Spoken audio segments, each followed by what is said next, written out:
नमस्कार साथियों, आप सभी का स्वागत है एजुकेशन लाइन में। दोस्तों, एनसीईआरटी कक्षा 9वीं का फर्स्ट चैप्टर जो है हमारे आसपास के पदार्थ, उसका अध्ययन आज की वीडियो में हम करने वाले हैं। तो कक्षा 8 के बाद कक्षा 9वीं में आप सभी आ चुके हैं और कक्षा 8वीं में आप सभी का सपोर्ट अच्छा रहा और बहुत सारे विद्यार्थियों का रेस्पॉन्स भी रहा था। तो उसी के रेस्पॉन्स के अकॉर्डिंग हमने एक एजुकेशन लाइन ऐप भी जनरेट कर ली थी, आपको पता होगा। तो एजुकेशन लाइन ऐप है वो आपको प्ले स्टोर से डाउनलोड करनी है। वहाँ पे आपको सभी चीज़ें हैं वो मिल जाएंगी, नोट्स फाइल हो या फिर ऑब्जेक्टिव टेस्ट सीरीज हो या फिर और कुछ, सभी आपको वहाँ पे यथावत मिल जाएंगे। तो साथियों, आज हम पढ़ने वाले हैं कक्षा 9th में विज्ञान का जो आपका पहला चैप्टर है, हमारे आसपास के पदार्थ।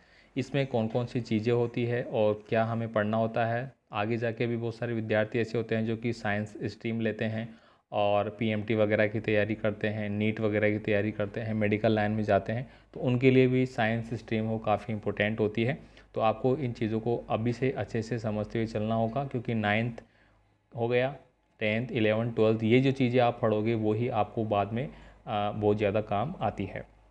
तो चलिए स्टार्ट करते हैं। स्टार्ट करने से पहले आपसे छोटी सी रिक्वेस्ट होगी, चैनल पे आप नए हैं तो प्लीज़ चैनल को सब्सक्राइब ज़रूर कर लेना, ठीक है। और बाकी हमारा व्हाट्सअप नंबर आपके पास होगा, वहाँ पे आप हमें कोई भी आपका कमेंट है वो कर सकते हैं, या फिर व्हाट्सअप पे आपका कोई भी क्यूरी है तो वो भी आप हमें बता सकते हैं, ठीक है।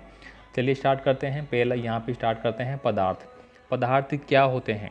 तो यहाँ पे हम पढ़ेंगे कि पदार्थ वे सभी वस्तुएं जिनका द्रव्यमान होता है और स्थान घेरती है, पदार्थ कहलाता है। यानी कि द्रव्यमान अपन सिंपल भाषा में मान सकते हैं कि मान लीजिए कि ये कोई चीज़ है, ये एक कोई गोला है और ये इतना एरिया घेर रहा है, ये इतना एरिया घेर रहा है और ये कोई इसका द्रव्यमान भी होगा, मतलब उसका कोई भार भी, अपन सिंपल भाषा में बोले तो कोई भार भी होगा। वैसे तो वेट और द्रव्यमान अलग अलग चीज़ होती है, ठीक है। आप धीरे धीरे समझोगे इन चीज़ों को। तो ये जो द्रव्यमान होता है वो स्थान घेरती है, वो क्या होती है? पदार्थ कहलाता है। तो इसको अपन पदार्थ बोल देते हैं। जैसे कि मान लीजिए कि कोई भी चीज़ हो गई, कोई गाड़ी हो गई या फिर कोई मोटरसाइकिल हो गई या फिर कोई भी वेट हो गया, आप खुद हो गए, ये सब चीज़ें क्या होती है? पदार्थ की श्रेणी में अपन मानते हैं।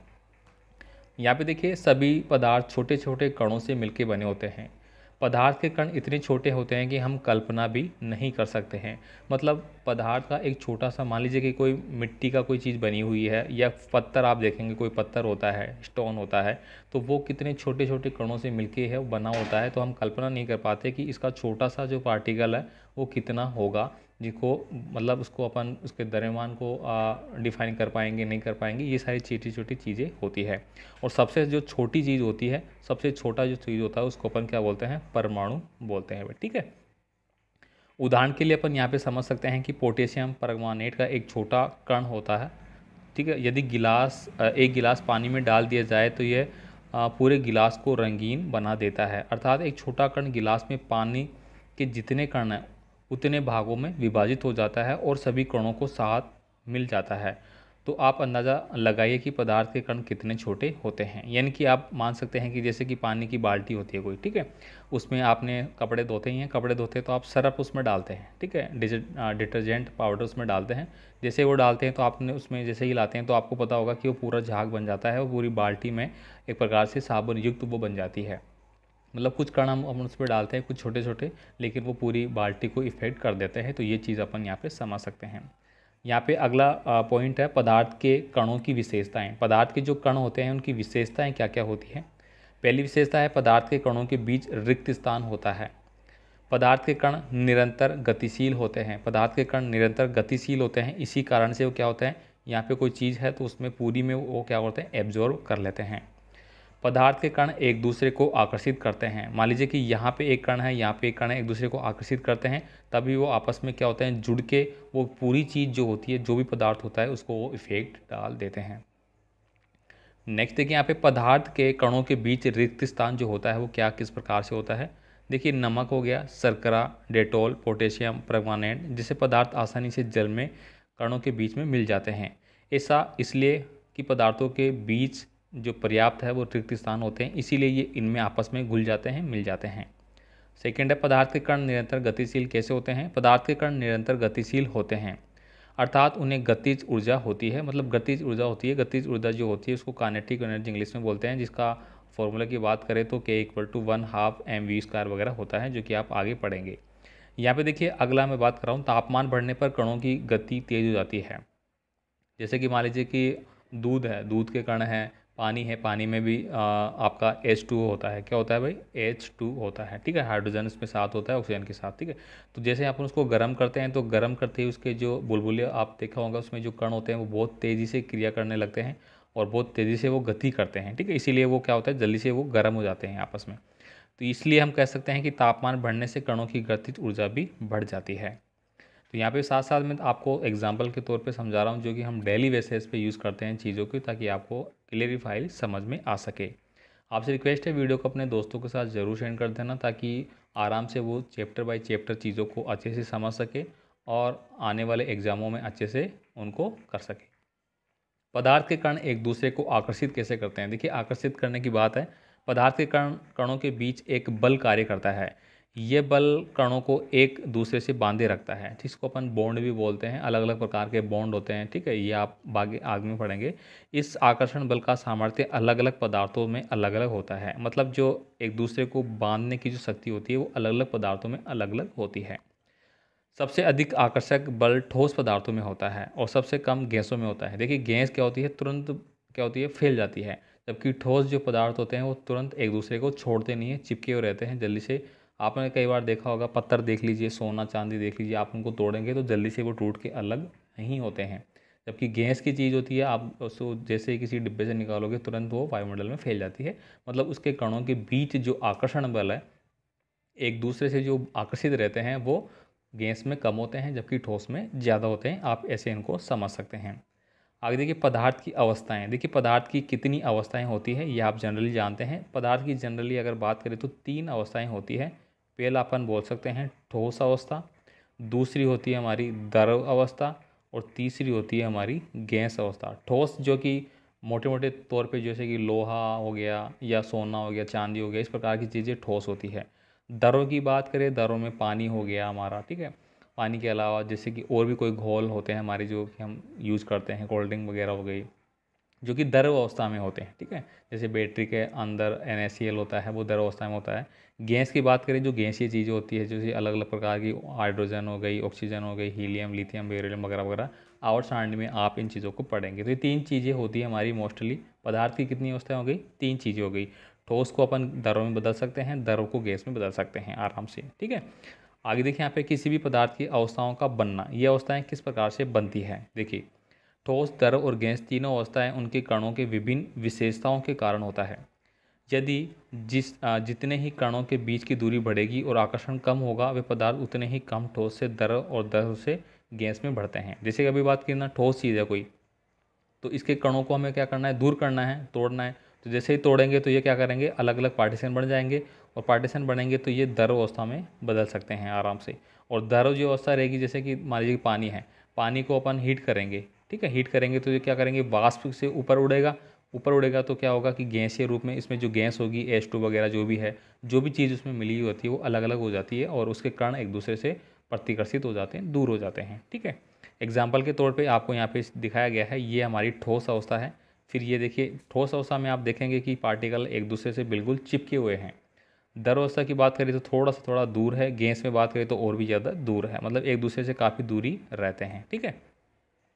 अब देखिए, ठोस का गुणधर्म क्या होता है, यहाँ पे हम पढ़ेंगे पहले ठोस का, फिर द्रव का, फिर गैस का। इनका निश्चित आकार और स्पष्ट सीमाएं होती है। देखिए, ठोस को चीज़ मान लीजिए कि यहाँ पे बर्फ़ का टुकड़ा आपको दिख रहा होगा, ठीक है।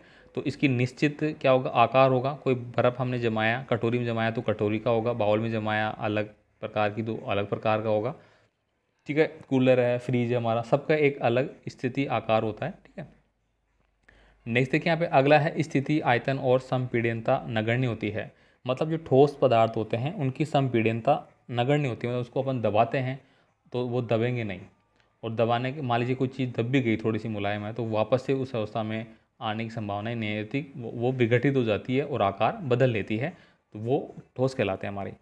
बाह्य बल लगने पर ठोस अपने आकार को बनाए रखता है। देखिए, बाह्य बल लग रहा है, मान लीजिए कि आपका कूलर, आप उसको धक्का मार के दूसरी जगह लगा जा रहे हैं, लेकिन है तो उसी कंडीशन में। कोई चीज़ मान लीजिए कि कोई भी बाल्टी मान लीजिए पानी की, या फिर कोई मटकी वगैरह मान लीजिए, तो वो उसी आकार में रहते हैं क्योंकि वो ठोस पार्टिकल है। अंतराणु बल ठोस में, द्रव तथा गैस में अधिक होता है। अंतराणु का बल क्या हो गया, यानी कि उनके अंदर जो अणु होते हैं एक दूसरे से जो मिले होते हैं परमाणु, वो बल ठोस में द्रव तथा गैस से अधिक होते हैं। अभी हमने बात करी थी, ये एग्जाम्पल हमने देखा था ये वाला, तो इनमें पास पास में इसलिए ये ठोस है, अधिक इसमें रहता है। ठीक है, नेक्स्ट देखिए द्रव के गुणधर्म। सेकंड हमारा आता है द्रव जो पदार्थ होते हैं उनके गुणधर्म क्या होते हैं। ये चीज़ें आप आराम से स्क्रीनशॉट ले सकते हैं, इनको याद कर लेना भाई, ये आपके लिए काफ़ी इंपॉर्टेंट रहेंगे। बीच में रिक्वेस्ट है, चैनल को सब्सक्राइब नहीं किया तो सब्सक्राइब जरूर कर लेना। अब देखिए यहाँ पे द्रव जो चीज़ होती है वो क्या होती है, किस प्रकार की होती है। द्रव का निश्चित आकार नहीं होता है। देखिए द्रव का निश्चित आकार इसलिए नहीं रहता कि मान लीजिए कि ये हमारे पास कोई गिलास है, एक मिनट, ये मेरा गिलास है, ठीक है, और इसमें मान लीजिए कि 100 ml चीज़ आ सकती है। ठीक है, अब इसमें जो 100 ml चीज़ आई उसके अकॉर्डिंग हमारा रिएक्ट करेगा द्रव। इसमें हमने क्या डाला, मिल्क डाल दिया।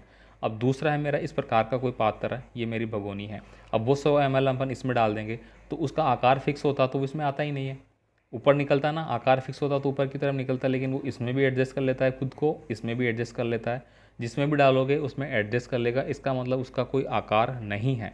जिसका मान लीजिए कि आप 5 फीट के हैं, ठीक है, 5 फीट के आदमी हैं आप, ठीक है, और आपको 5 फीट के अकॉर्डिंग ही आपको क्या करना होगा, आपको मान लीजिए कि पैंट खरीदनी है, तो पैंट खरीदेंगे तो वो आपके हाइट के अकॉर्डिंग खरीदेंगे तो ही आपके आएगी वो। ठीक है, आप छोटे बच्चे की नहीं पहन सकते। ठीक है, इसे ही आप इसको समझ सकते हैं।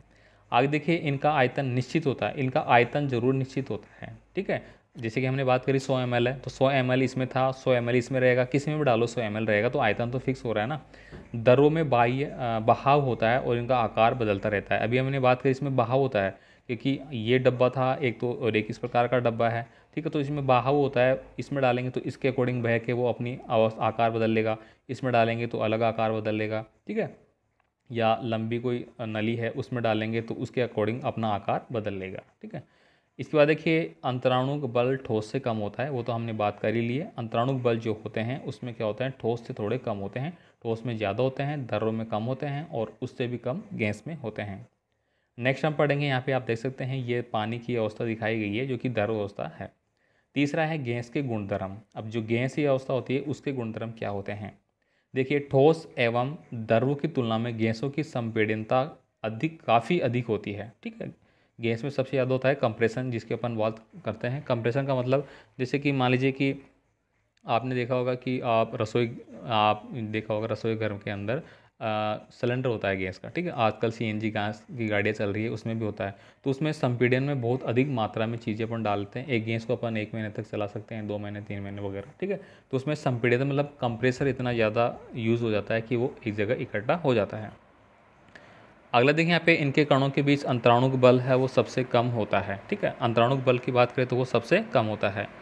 गैसों को आसानी से दबाया जा सकता है, वही बात कर ली, क्योंकि कंप्रेशन सबसे अधिक होता है तो इनको आराम से हम दबा सकते हैं और इनको क्या कर सकते हैं, दबा के, और छोटे बर्तन में ले सकते हैं, बड़े में भी ले सकते हैं।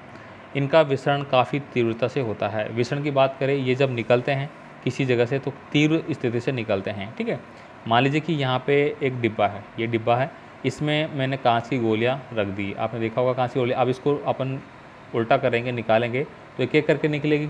ठीक है, धीरे धीरे, मतलब एक साथ ऐसा नहीं है कि बहुत तेज़ी से कोई विस्फोट करेगी या कुछ। दर होगा वो इससे तेज़ गति से निकलेगा, गैस होगी वो और भी तेज़ गति से निकलेगी। इसीलिए गैस को जो कंप्रेशन है वो अधिक माना जाता है।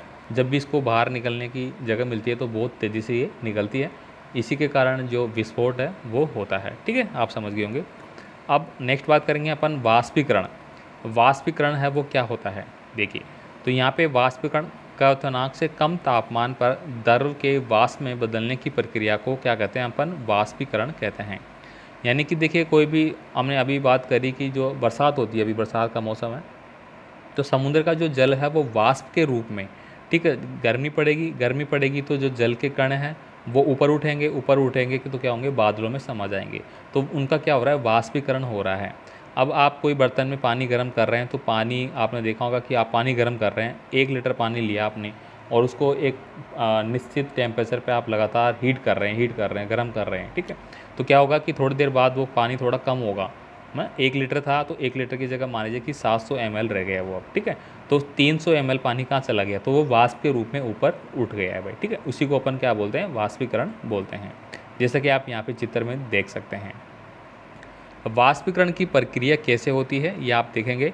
पदार्थ के कण हमेशा गतिशील होते हैं और कभी रुकते नहीं हैं। एक निश्चित तापमान पर गैस दर या गैस के कणों में विभिन्न मात्रा में गतिज ऊर्जा होती है। गति यानी कि काइनेटिक, किसी भी चीज़ में गतिज ऊर्जा रहती ही रहती है। और दरों में सतह पर स्थित कणों में कुछ अंशों में अपनी गतिज ऊर्जा होती है और वे एक दूसरे कणों को आकर्षण कर बल से मुक्त कर देते हैं और धीरे धीरे क्या होते हैं, वो वाष्पीकृत होना स्टार्ट हो जाते हैं। जैसे हम बात किए कि एक दूसरे से जुड़े हुए हैं कण आपस में, ठीक है, लेकिन अपन उसको गर्म कर रहे हैं, तो गर्म कर रहे हैं तो वो कण एक दूसरे से दूर हो जाते हैं और आप वाष्प के द्वारा ऊपर उठ जाते हैं। अगला देखिए क्वथनांक। क्वथनांक मतलब बॉइलिंग पॉइंट, यानी कि किसी को अपन जो गर्म करते हैं उसी को बॉइलिंग पॉइंट बोलते हैं। बॉइलिंग मतलब गर्म करना है। वायुमंडलीय दाब पर वह तापमान जिस पर कोई द्रव उबलने लगता है, वह तापमान उस द्रव का क्वथनांक कहलाता है। जैसे जल का है वो 373 K होता है, केल्विन में बताया गया है यहाँ पे, अर्थात 100 डिग्री सेल्सियस पर तापमान उबलने लगता है, ठीक है। इसलिए जल का क्वथनांक 273 केल्विन होता है, ये आप समझ सकते हैं, ठीक है। आगे देखिए गलनांक। गलने का मतलब देखिए नाम है मेल्टिंग, गलना मतलब वो गल रहा है, मतलब उसको नष्ट कर रहे हैं अपने प्रकार से। जिस तापमान पर ठोस पिघल कर द्रव बन जाता है, वह तापमान उस ठोस पदार्थ का गलनांक कहलाता है। जैसे बर्फ का गलनांक 273.16 केल्विन होता है, अर्थात 273.16 केल्विन ताप पर गलने लगता है। मतलब इतना तापमान अगर अपन बर्फ़ को दे देते हैं, किसी ठोस पदार्थ को दे देते हैं, तो वो गलना स्टार्ट हो जाता है, ठीक है। तो ये जो पॉइंट यहाँ पे आ रहे हैं वो आपको याद करना है। इनको आपको याद इसलिए करना है ताकि ये डायरेक्ट एग्जाम में पूछ लिए जाते हैं कि ठोस पदार्थ का गलनांक कितना होता है। अब देखिए गुप्त उष्मा, लिटेंट हीट आपसे पूछा गया है। जब कोई पदार्थ गलने की प्रक्रिया के दौरान अपने गलनांक तक पहुंच जाता है तो और उसे अधिक ताप बढ़ाने के बाद भी यह तापमान में बिना किसी वृद्धि दर्शाए पदार्थ की अवस्था को बदलता रहता है, ऐसा पदार्थ द्वारा उस ऊष्मीय ऊर्जा को अवशोषित कर लेने के कारण होता है। यह ऊष्मा पदार्थ और बर्तन में छुपी रहती है, इसे ही गुप्त उष्मा कहते हैं, ठीक है। अब देखिए संगलन की प्रसुप्त उष्मा। अब यहाँ देखिए वायुमंडलीय दाब पर 1 kg ठोस को उसके गलनांक पर, यानी कि वायुमंडलीय दाब है कोई, उस पर 1 किलोग्राम ठोस कोई वस्तु है, उसका गलनांक पर दरों में बदलने के लिए जितनी ऊष्मीय ऊर्जा की आवश्यकता होती है उसे संगलन की प्रसुप्त उष्मा कहते हैं। मतलब कुल मिला के मान लीजिए कि यहाँ पे आपके पास एक प्लास्टिक का कोई चीज़ रखी है, ठीक है। अब वायुमंडलीय दाब इस पर लग रहा है कोई 1 kg और उस पर आप इसको गलनांक करा रहे हैं, उसको गलाने की संभावना है, इसको कम कर रहे हैं, उसी को अपन क्या बोलते हैं, संगलन प्रस्तुत उष्मा बोलते हैं। जैसे कि एग्जाम्पल के लिए बताया गया है 0 डिग्री सेल्सियस मतलब 273 केल्विन का ताप पर जल के कणों की ऊर्जा तापमान पर बर्फ़ के कणों की ऊर्जा से अधिक होता है, क्योंकि जल के कणों की ऊर्जा उसकी संगलन की गुप्त उष्मा होती है जो कि जल के कणों द्वारा अवशोषित कर ली जाती है। अब आप इनको थोड़ा बार बार 1-2 बार रिपीट करेंगे तब आपको थोड़ा सा समझ में आसानी से आएगा। जो चीज़ें हम रेगुलर लाइफ में देखते हैं उनको हम जल्दी से आसानी से सीख लेते हैं, बाकी को थोड़ा सा टाइम तो लगता ही है भाई, ठीक है। वाष्पीकरण की गुप्त उष्मा यहाँ पे दी गई है, सेम वही बात हो गई। अब देखिए यहाँ पे वाष्पीकरण को प्रभावित करने वाले कारक कौन कौन से हैं, ये आपका डायरेक्ट एग्जाम में पूछा जाता है। तो सतह क्षेत्र बढ़ने पर, यानी कि सतह का जो क्षेत्र है, ठीक है, ये इस प्रकार से है लिखे हुए क्षेत्र, लेकिन ये थोड़ा हिंदी में इस प्रकार से हो जाता है।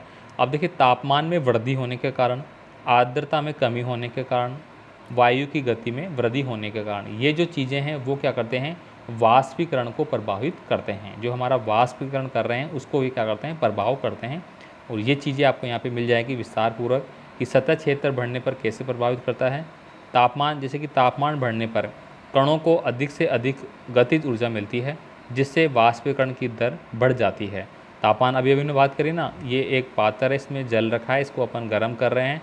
तापमान जैसे जैसे बढ़ेगा, पानी के पार्टिकल है, जल दूध के हैं, किसी भी चीज़ के पार्टिकल है, वो एक दूसरे से टूटेंगे, टूटे के अलग होंगे तो उसकी वाष्पीकरण की दर बढ़ जाएगी, मतलब ज़्यादा वाष्पीकरण होगा, पानी जल्दी उड़ेगा, ठीक है। आर्द्रता में कमी। आर्द्रता में कमी का मतलब हो गया कि जो वायु है, वायु में आर्द्रता रहती है। देखिए गर्मी पड़ रही है बहुत तेज़ी से, सूर्य चमक रहा है, बहुत तेज़ गर्मी पड़ रही है, उस कंडीशन में बिल्कुल क्या हो रहा है कि वायुमंडल जो है उसमें कोई प्रकार की आर्द्रता नहीं है, मतलब नमी नहीं है।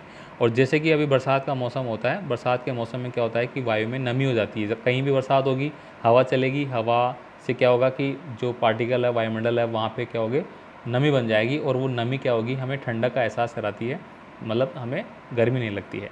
तो यही यहाँ पे देखेंगे कि आर्द्रता में कमी के कारण ये चीज़ें हमारी होती है, क्योंकि वाष्पीकरण घटेगा क्यों, क्योंकि आर्द्रता ज़्यादा है ऑलरेडी, ठीक है, यानी कि हीटिंग पावर कम हो गई, और कम हो गई तो क्या होगा, वाष्पीकरण की दर कम हो जाएगी। वायु की गति में वृद्धि, ठीक है, वायु की तेज गति होने से जलवाष्प के कारण तेजी से वायु के साथ उड़ जाते हैं, जिसके आसपास के जलवाष्प की मात्रा घट जाती है और वाष्पीकरण आसानी से होने लगता है। अब देखिए ये यहाँ पे ये एग्जाम्पल के लिए कूलर की जो विधि है वो आपको यहाँ पे समझाई गई है, क्योंकि अभी गर्मी का मौसम है, कूलर आप देख रहे होंगे, इससे आप समझ सकते हैं।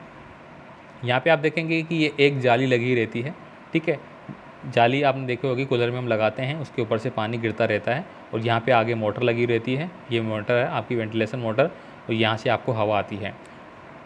अब ये क्या करेगी, ये जो कूलर है इसको अपन एग्जॉस्ट फैन बोलते हैं, ये बाहर की हवा को खींच रहा है। अब बाहर की हवा आएगी तो इस जाली के संपर्क में होती हुई आएगी। अब बाहर की हवा क्या है, उसमें किसी प्रकार की नमी नहीं है, मतलब उसमें एकदम सूखी है वो, कोई भी उसमें पानी की मात्रा नहीं है, वाष्पीकरण उसमें नहीं हो रखा है, तो वो क्या होगी, गर्म है। अब वो जैसे ही इस जाली के संपर्क से होती हुई अंदर आएगी, तो इस जाली में अपन क्या कर रहे हैं, पानी गिरा रहे हैं, तो वो क्या होगी, उस हवा में जो हवा आई बाहर से उसमें नमी हो जाएगी, क्योंकि पानी मिल गया उसमें, अब पानी की बूंदें पानी से टच में हो गई, तो उसमें क्या हो जाएगा, क्या हो जाएगी, उसमें वाष्पीकरण की दर कम हो गई, यानी कि उसमें नमी आ गई। नमी होने के बाद यहाँ पे जो हमें हवा मिलती है वो क्या होती है, ठंडक हमें महसूस कराती है, क्योंकि उस हवा में जो वायु हमारी आ रही है यहाँ से, उसमें क्या हो गई, नमी हो गई, वाष्पीकरण के माध्यम से, यानी कि वाष्पीकरण जो हो रहा था यहाँ पे उसके माध्यम से हमें वो चीज़ मिलती है। अब देखिए यहाँ पे विसरण आपको दिया गया है, डिफ्यूजन। दो विभिन्न पदार्थों के कणों का स्वतः मिलना विसरण कहलाता है। विसरण यानी कि दो पदार्थों को आपस में मिलाना विसरण कहलाता है। विसरण एक प्रक्रिया है जिसमें पदार्थों के कण अपने आप ही एक दूसरे से अंतर्मिश्रित हो जाते हैं, ठीक है। जैसे कि मान लीजिए कि जल है, जल में हम नमक डालते हैं तो वो अपने आप ही मिल जाता है, आप उसको घोलो चाहे नहीं डोलो, आप उसको ऐसे हिला के क्या करते हैं, मिक्सर करने का काम करते हैं, लेकिन नहीं भी करेंगे तो भी वो घुल जाता है, क्योंकि उसके कण क्या होते हैं, बहुत ही महीन होते हैं और आराम से वो घुल जाता है। ऐसे कणों को रिक्त स्थानों में समावेश होने के कारण ठोस, द्रव और गैस पदार्थ की अवस्थाएं उनके कणों की विभिन्न विशेषताओं के कारण होता है। तो यहाँ पे देखिए ये ठोस की अवस्था थी, ये फिर गैस की अवस्था है, ये फिर द्रव की अवस्था है। तो ठोस में देखिए यहाँ पे हो गया, जगह नहीं मिल रही उसको, क्योंकि पहले ही पार्टिकल आपस में चिपके हुए हैं, तो इस प्रकार से दिखाई देगा। द्रव में कुछ जगह रहती है तो ये थोड़ा एडजस्ट कर रहा है, गैस में और ज़्यादा जगह रहती है तो जल्दी से एडजस्ट उसको कर लेता है। तो ये चीज़ें यहाँ पे द्रव के हिसाब से हो गई। तो द्रव में गैसों का विसरण कैसे होता है, तो देखिए जलीय जीव जल में घुली ऑक्सीजन का उपयोग श्वास लेने के लिए करते हैं, तो वो इसी फॉर्मूला जो होता है इसी के माध्यम से करते हैं। जो जल में रहने वाले जीव जंतु हैं उनको भी ऑक्सीजन तो ज़रूरत होती है श्वास लेने के लिए, तो जो जल है हमारा, जल में ऑक्सीजन होती है, तो उसी ऑक्सीजन का उपयोग वो क्या करते हैं, श्वास लेने में करते हैं, ठीक है। अब देखिए गैसों में विसरण कैसे होता है वो आपको यहाँ पे मिल जाता है। गैसों में संपीड़नता ठोस और द्रव की अपेक्षा अधिक होती है। इनके कणों के बीच रिक्त स्थान अन्य अवस्थाओं की अपेक्षा अधिक होता है और कणों के बीच आकर्षण बल भी काफ़ी कम होता है, जिसके कारण कणों की तेज गति और अत्यधिक रिक्त स्थान के कारण गैसों का अन्य गैसों में विसरण बहुत तीव्रता से होता है, ठीक है। अब आप यहाँ पे देखेंगे पदार्थों की अवस्था, अभी हमने बात करी थी, 3 अवस्थाएं थी। अब इन अवस्थाओं में परिवर्तन है वो कैसे क्या होता है, तो पदार्थ की अवस्था में परिवर्तन होने के कारण क्या है वो आप यहाँ पे देखेंगे। तो देखिए पदार्थ कणों के बीच रिक्त स्थान में कमी या वृद्धि अवस्था में परिवर्तन ला सकता है।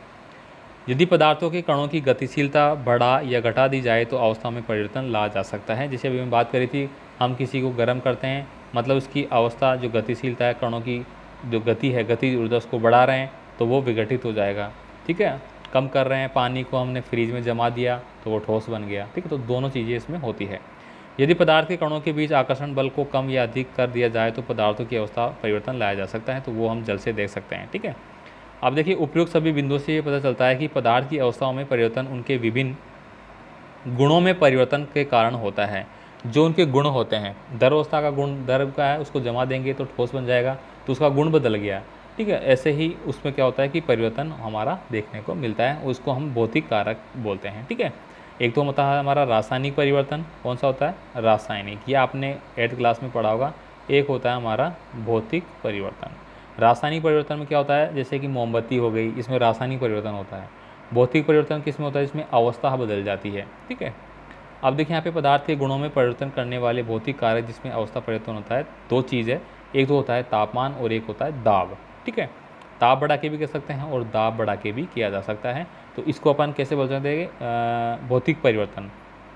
तो यहाँ पे अगर हम बोलेंगे परिवर्तन इक्वल टू अपन यहाँ पे बोल सकते हैं टी टेम्परेचर। ठीक है, और यहाँ पे पी भी लिख सकते हैं। ठीक है, यानी कि टेम्परेचर बढ़ेगा तो भी बढ़ेगा और प्रेशर यहाँ पे पी बढ़ेगा तो भी होगा यहाँ। ठीक है, अब देखिए तापमान का हो गया, विभिन्न तापों पर जल की भौतिक अवस्थाएं यहाँ पे हम समझ सकते हैं। जैसे एक ठोस है, कोई 0 डिग्री सेल्सियस है, पदार्थ का नाम क्या है, बर्फ़, बिल्कुल ठोस हो गया, उसमें कोई टेम्परेचर नहीं है तो वो बर्फ़ बन गया भाई। अगर तरल है 25 डिग्री सेल्सियस है तो वो जल बन जाएगा। गैस है, गैस के लिए 100 डिग्री को उसमें गर्म किया तो वह जल वाष्प के रूप में उड़ जाएगा। इस प्रकार से ये अवस्थाएं इसकी बदलती रहती है। अब देखिए यहाँ पे जब दाब है, हम ये जान चुके हैं कि पदार्थ के कणों के बीच दूरी बढ़ने या घटने से पदार्थ की अवस्था में परिवर्तन होता है। यदि किसी पदार्थ की अवस्था को परिवर्तन करना है तो दाब भी यही कार्य करता है। दाब बढ़ने या दाब घटने से पदार्थ की अवस्था में परिवर्तन आता है। जैसे सिलेंडर में भरा गैस संपीड़ित करके बहुत अधिक मात्रा में गैसों का तरल रूप में छोटे सिलेंडर में भरा जाता है। ठीक है, जैसे कि बड़ा सिलेंडर है, एक मान लीजिए कि ये बड़ा वाला है, एक छोटा सिलेंडर है आपके पास, गैस तो दोनों में भरी जा सकती है ना। ठीक है, तो वो क्या हो गया, दाब भी तो हम कर रहे हैं, यहाँ पे दाब थोड़ा कम लगाया तो इतने एरिया में आ गया, दाब उस पर ज़्यादा लगाया तो इसमें भी एडजस्ट हो जाती है। ठीक है, इसको अपन समझ सकते हैं ताकि उसका गुण यही रहता है। तापमान और दाब की अवस्था में परिवर्तन लाने के लिए उत्तरदायी है। जैसे शुष्क बर्फ़ हम यहाँ पे समझ सकते हैं, ये देखिए ठोस बर्फ़ है, ठीक है, तो ठोस बर्फ़ CO2 जिसे उच्च दाब पर रखा जाता है, अत्यधिक उच्च दाब में रखने के कारण ही ये ठोस अवस्था में रह पाता है।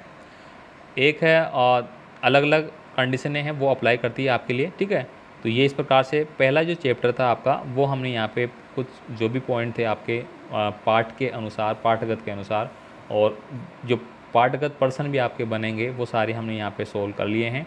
ये पॉइंट आपको देखने को मिलेंगे, तो नोट्स के माध्यम से हम इन चीज़ों को पढ़ेंगे। ठीक है, तो और भी आपको क्लास अच्छी लगी हो तो आप कमेंट जरूर करना, ताकि नेक्स्ट सेशन भी हम जल्द से जल्द आपको कराते रहेंगे। तो साइंस का हो गया, साइंस के अलावा फिर हम मैथ का भी करेंगे, सोशल साइंस का करेंगे। ठीक है, ये मेन अपन ये चीज़ें अपन पढ़ेंगे, बाकी आप कमेंट कर देना। ठीक है, और इसके अलावा ऐप ज़रूर डाउनलोड कर लेना, ये हमारा व्हाट्सअप नंबर है, कोई डाउट हो तो आप इस पर कमेंट कर सकते हैं। धन्यवाद।